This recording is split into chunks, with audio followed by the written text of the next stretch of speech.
Halo, Assalamualaikum warahmatullahi wabarakatuh. Salam santun dan salam sejahtera. Jumpa lagi di channel Sigit Nurwanto.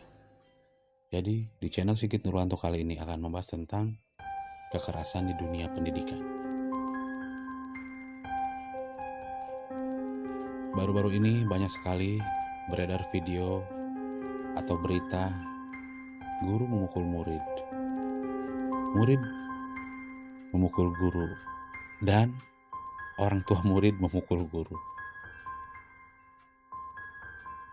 Siapakah yang salah di dalam dunia pendidikan saat ini? Kekerasan di dunia pendidikan, stop, saling menyalahkan.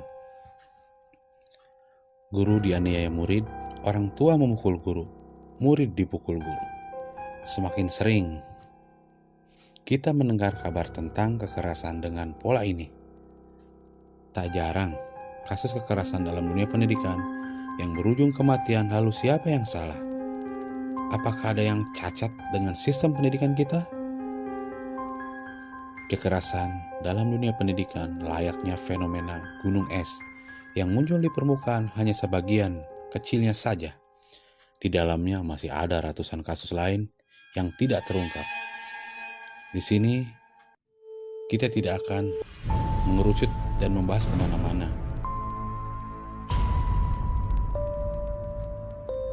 Dan kita tidak akan mencari siapa yang salah. Atau guru, entah muridnya. Yang salah di sini adalah rasa kemanusiaan yang sudah semakin kritis. Jika melihat kembali beberapa tahun ke belakang, masyarakat masih punya rasa hormat yang tinggi pada orang yang lebih tua, guru dan sosok yang dituakan lainnya. Masyarakat juga punya apresiasi yang tinggi terhadap para guru. Merekalah yang selama ini disebut-sebut sebagai pahlawan tanpa tanda jasa. Sang pendidik yang berjuang mencerdaskan kehidupan bangsa. Sampai era 1990-an, guru yang memukul tangan murid sebagai hukuman karena membiarkan kuku panjang tidak akan diprotes sebagai bentuk kekerasan. Guru yang memotong rambut siswa karena terlalu panjang, itu pun bukan bentuk kekerasan. Ini adalah bentuk tindakan tegas yang mereka lakukan untuk mendisiplinkan murid-muridnya. Akan tetapi, bisakah hal tersebut dilakukan di zaman sekarang? Lalu, bisakah Anda membayangkan bagaimana suasananya menjadi guru di era seperti ini? Anak-anak mengalami krisis etika, sementara guru-guru tidak bisa mendisiplinkan muridnya dengan sistem reward and punishment. Disenggol sedikit, anak bisa ngadu pada orang tuanya. Orang tua yang salah paham tidak akan segan-segan memperkarakan kasus tersebut ke ranah hukum atau ke pengadilan dengan berujung penjara. Kekerasan terhadap anak didik dalam bentuk apapun jelas bukan solusi. Tapi mengkriminalkan guru akan membuat hubungan guru murid orang tua semakin buruk. Kita kembali ke tahun lalu lah. Awal tahun lalu kita dikejutkan oleh berita penganiayaan pada guru B, guru kesenian di SMAN 1 di daerah S yang sampai merenggut nyawanya. Dan habis itu ada lagi kasus penganiayaan guru juga yang dialami oleh N, guru perempuan di sekolah SMP di kota P, yang dilempar dengan kursi hingga dirawat di rumah sakit. Dari dua kasus ini adalah contoh yang ini aja, contoh kecil dari kasus kekerasan dunia pendidikan. Seberapa buruknya krisis kemanusiaan dan etika yang dialami para siswa. Di sisi lain, para orang tua seakan ingin tetap membela anaknya bagaimanapun keadaannya. Pada contoh pertama kasus penganiayaan guru di atas, pelaku akhirnya mendapatkan hukuman penjara. Namun di kasus yang kedua, yakni masih viral, orang tua justru tetap membela anaknya dengan mengatakan bahwa anaknya sebenarnya adalah anak yang baik, rajin ibadah. Di sini kita paham bahwa hasrat orang tua adalah untuk melindungi anaknya.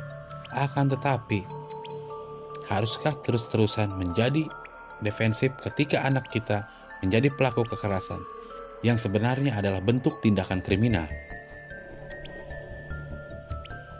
Di sisi lain, tidak sedikit pula guru yang tega melakukan penganiayaan yang menimbulkan cedera, bahkan kekerasan seksual. Sebagai orang tua, apakah kita sebagai orang tua dan anggota masyarakat bisa menutup mata? Di awal tahun, kasus pelecehan seksual yang dilakukan oleh seseorang guru SD di Kabupaten T juga menggegerkan publik. Tersangka bernama B telah mencabuli lebih dari 20 anak di bawah umur. Bagaimana mungkin hal ini bisa dilakukan oleh seorang guru? Guru yang dalam bahasa Jawa berarti digugulan, ditiru, dipercaya dan diikuti. Seharusnya bisa menjadi contoh sekaligus panutan bagi murid-muridnya. Sebagaimana orang tua, guru yang dianggap referensi orang tua di sekolah juga harus punya stok sabar yang luar biasa. Bagaimana mungkin seorang guru bisa hilang kendali sampai memukul muridnya, apalagi melakukan pelecehan seksual? Kita sedang mengalami krisis etika. Di satu sisi, kita tidak bisa menerima tindakan murid yang menganiaya gurunya hingga tewas. Di sisi lain, kita juga tidak bisa menerima perlakuan guru yang semena-mena pada peserta didik, apalagi sampai merugikan fisik. Lalu yang terburuk, alih-alih mencari pemecahan fenomena kekerasan di dunia pendidikan ini, yang sering terjadi adalah saling menyalahkan antar pihak.